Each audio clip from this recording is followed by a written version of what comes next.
Now, very often I've been asked the question, what kept the marathon man going?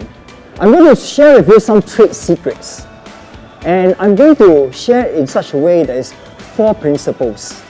I save before I spend. Why would I say that? Because I recognize that I have been given one life. I'm 58 years old now, and the number of years seems to be dwindling.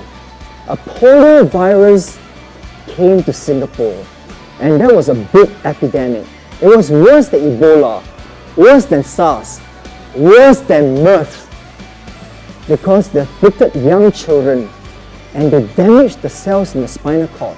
And for me, I was paralyzed from the waist down and lost my mobility. It is important to look at what we have and not so much of what we don't have. So I was very conscious that I'm going to maximize my life. I want to make the best of my life. So it is a journey. So for me, when I was growing up, I recognized that I have this one life. And this one life, living life on a wheelchair.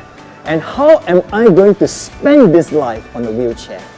So I save before I spend. And I make sure that every year counts in my life.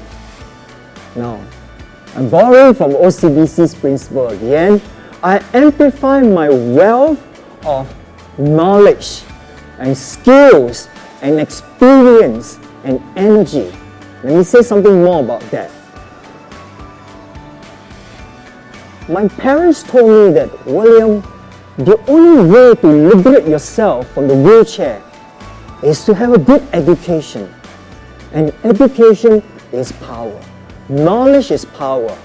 At the age of 11, I wrote in my composition in school that I want to be a doctor. And why? The teacher asked me, I said, I have experienced the journey of suffering. And I would be in a good position to help people with suffering as well. When I was at the pinnacle of my life, I was racing the Paris Marathon and I bled from my nose. When I flew back to Singapore, the doctors told me, William, you have stage 4 leukemia. I was devastated.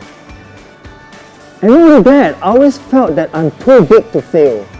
I'm a physician. I look after my health. I care for patients. Patients need me. They are the one that I look after. And more than that,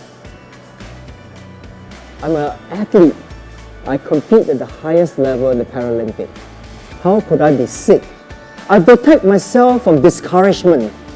I protect myself from all the adversity around me, from people who will take away my potential. Does it sound familiar to all of us? Craft life. Don't let life craft you.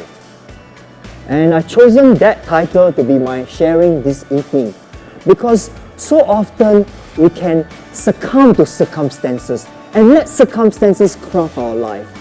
My mom and dad say no.